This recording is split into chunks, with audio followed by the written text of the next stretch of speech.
Oke, jadi ini adalah Advan T-Book, laptop yang udah masuk ke kategori BPJS DKI, budget pas-pasan jiwa sosialita.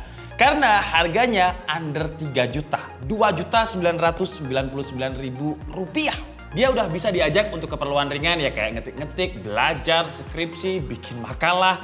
Bahkan kalau misalkan kalian mau ngedit di Canva tipis-tipis juga udah bisa. Garansinya juga udah resmi, RAM dan storage-nya bisa di-upgrade, built-in sama Windows 11, baterai juga lumayan awet dan performanya lebih kenceng dibandingkan Celeron.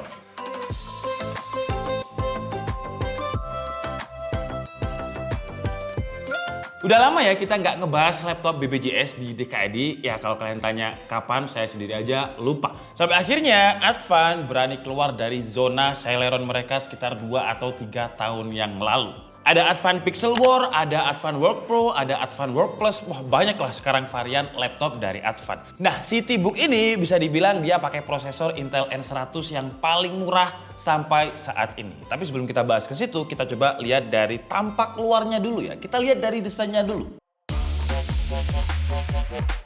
Untuk desain dia ada 2 SKU, desainnya ada 2 SKU. Jadi ada yang polos seperti yang kita bahas ini, dan ada yang collab sama Transformer. Cuman kalau saya pribadi lebih suka yang polos karena ya terlihat simple dan ya nggak kelihatan 2 jutaan gitu. Tapi kalau yang Transformer ya bagus sebenarnya buat yang suka Transformer. Tapi entah kenapa ketika saya lihat Advan yang Transformer, saya tuh jadi kayak ini Advan Lexus.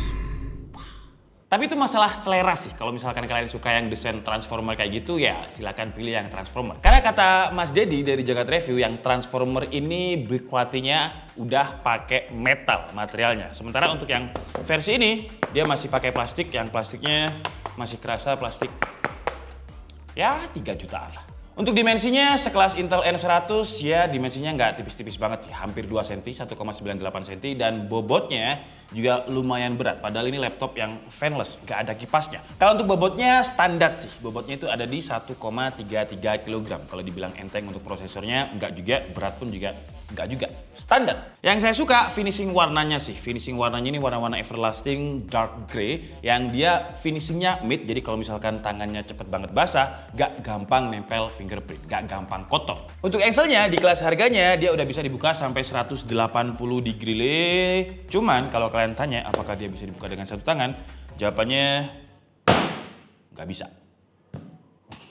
Engsel yang dipakai juga engsel-engsel yang menurut saya agak kurang ya, karena kalau misalnya kita buka dia agak-agak wobble, tuh agak lumayan getar gitu, kayak belnya becak, jadi ter. Untuk layar dia 14 inch dan layarnya ini pakai panel TN ya, entah kalian bisa lihat atau enggak, tapi buat yang terbiasa pakai panel IPS atau OLED, TN itu harus adaptasi lagi sih dari IPS ke TN. Bezel layarnya sih sebenarnya udah cukup tipis di kelas harganya, tapi ya karena dia pakai panel TN, color gamutnya mentok di 64% sRGB, Adobe RGB 48%, ya standar lah ya dengan NTSC-nya di sekitar 46%. Untuk brightness-nya sih sebenarnya lumayan, di kelas harganya dia dapat klaimnya sih 300 nits, tapi di device pengetesan kita itu 333 nits untuk indoor. Tapi kalau kalian laptopan outdoor dengan panel TN-nya ini ya agak-agak kurang nyaman sih, apalagi buat yang terbiasa pakai panel IPS harus adaptasi lagi. Ya di kelas harganya kita memang nggak bisa berharap lebih ya, karena kalau kita lihat spek yang mirip-mirip di brand lain, contohnya kayak Asus, Acer, ya brand-brand Taiwan lah yang bukan brand lokal, harganya itu 4 juta up. Malah kadang ada loh ya beberapa laptop brand Taiwan juga harganya 6 jutaan, panelnya juga pakai TN, itu gemes banget sih saya. Lanjut kita bahas spesifikasinya. Untuk spesifikasinya ya dia lebih kenceng dari Intel Celeron N4000 keluaran ya tahun lalu. Sekarang dia pakai Intel N100 quad-core. Jadi dia punya 4 core 4 thread dengan bus clock-nya di 3,4 GHz. TDP-nya ada di 6 Watt. Lebih kenceng dan lebih hemat daya dibandingkan Intel Celeron yang N4000 series. Graphic card dia pakai Intel UHD, RAM bawaannya 4GB DDR4 2666 MHz. Tapi sayangnya single channel. Tapi bisa di-upgrade dengan cara kita ganti RAM-nya itu dengan kapasitas yang lebih besar. Tapi ya menurut saya mentok 8GB udah oke lah. Mau di-upgrade 16GB juga sayang karena bottleneck di prosesornya. Storage dia 128GB dan ini yang membuat dia lebih terjangkau sih dibanding kompetitornya. Karena storage-nya itu dia pakai 128GB eMMC. Walaupun kalau kita bongkar bagian dalamnya masih ada slot M.2 tapi kosong. Jadi kita kayak sama Advan ini saya kasih harga murah, tapi untuk SSD yang lebih kenceng, beli sendiri ya. Tapi sekali lagi, untuk kelas harganya Intel N100, memang kalau kita ketikkan aja ya, di e-commerce kita ketik aja Intel N100, dan kita filter yang paling murah, yang keluar ya Advan dengan harga 2.900 sekian. Sementara kompetitornya kayak yang saya lihat itu Acer, dia 4 juta sekian, terus juga mini PC, ada mini PC dari MSI, itu harganya juga 2 juta sekian, tapi itu versi barebone ya, jadi belum ada RAM dan juga SSD-nya. Terus juga ada sama-sama dari brand lokal Zyrex, itu harganya 3,5 juta.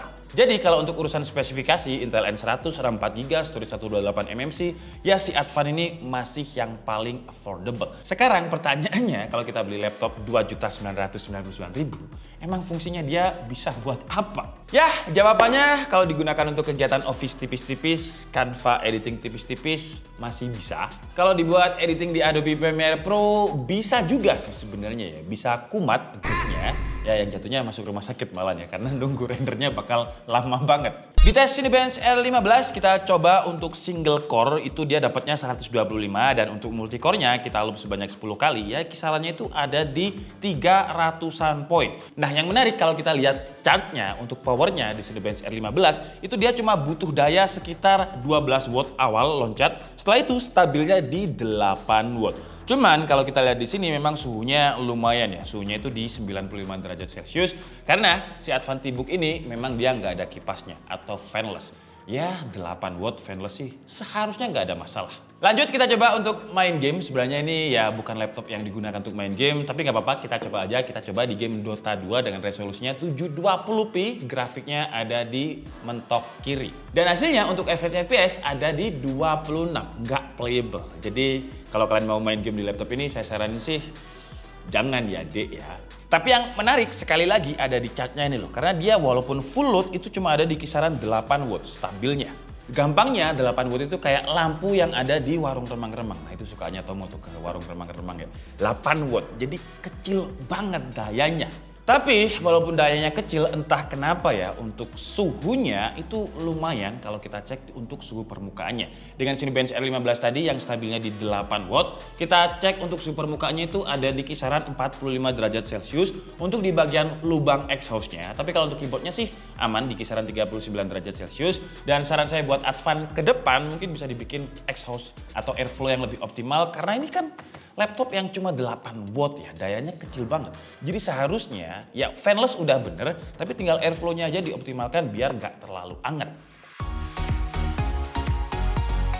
Untuk baterai kapasitasnya ada di 45,6 watt hour, memang rendah ya. Tapi karena ya itu tadi dayanya cuma 8 watt, jadi baterainya tetap awet. Dengan video playback kita coba itu dapatnya di sekitar 9 jam 50 menit. Untuk adapter kita dikasih 2 volt 2 ampere jadi 24 watt yang kalau kita gunakan untuk ngecas 0 ke 100% itu butuh waktu 2 jam 40 menit. Ya lumayan lama. Untuk webcam kira-kira kualitasnya seperti ini dan resolusinya dia ada di 720p 30 fps, tapi yang saya suka di kelas harga segini udah kayak laptop-laptop mahalnya Lenovo karena dia ada privacy shutter di bagian webcamnya yang kalau misalkan kita nggak butuh webcam tinggal slide aja, cuman kan gelap ya kalau kayak gini ya.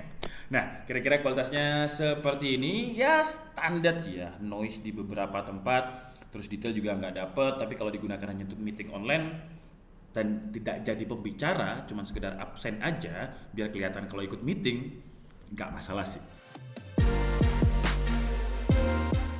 Lanjut kita bahas input device, keyboard dan juga touchpad. Untuk keyboardnya saya nggak ada komplain di kelas harganya, menurut saya juga termasuk salah satu yang paling oke ya. Untuk harga 2.900.000, Advan bisa ngasih keyboard yang layoutnya di tangan saya pas, tombolnya besar-besar, tactile-nya dapat, walaupun masih ada feel plastiknya.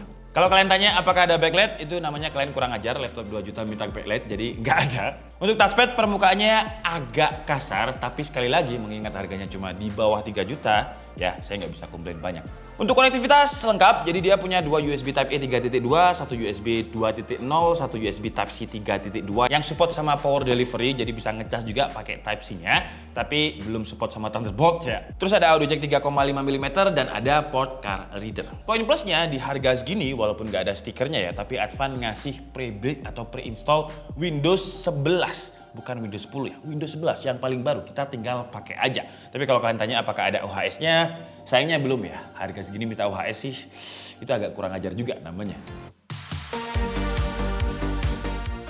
Oke, jadi itu tadi adalah review dari Advan T-Book laptop BBJS yang menurut saya paling terjangkau di kelas harga di bawah 3 juta. Kesimpulannya buat kalian yang punya budget terbatas untuk laptop under 3 juta, ya kalau kita lihat kompetitornya atau alternatif lainnya, belum ada sih ya laptop lain yang punya spesifikasi se-worth it ini di kelas harganya dibandingkan Advan. Karena bobotnya udah lumayan ringan, bezelnya nggak terlalu tipis, RAM dan storage-nya juga bisa di-upgrade, baterainya lumayan awet, dan portnya juga lumayan lengkap. Karena biasanya di kelas harga segini, jarang ya laptop yang bisa di-upgrade. Walaupun si Advan ini RAM-nya memang single channel. Sayangnya di situ sih, tapi ya nggak apa-apa, RAM single channel untuk Intel N100 menurut saya it's okay aja. Paling mentok paling upgrade saran saya di 8GB. 16GB aja menurut saya udah sayang, kepentok sama prosesornya. Kekurangan lain menurut saya storage bawaannya itu masih eMMC walaupun dia masih ada slot M.2 yang kesannya ini nih kita kasih slot tapi beli sendiri ya. Jadi kalau misalnya kita beli SSD 128 paling 200.000 lah. Harganya sekitar 3,1 juta kalau kita mau nambah upgrade SSD. Dan overall dengan harganya, ya kekurangan tadi jadi wajar. Karena dia yang berani kasih harga Intel N100 di bawah 3 juta.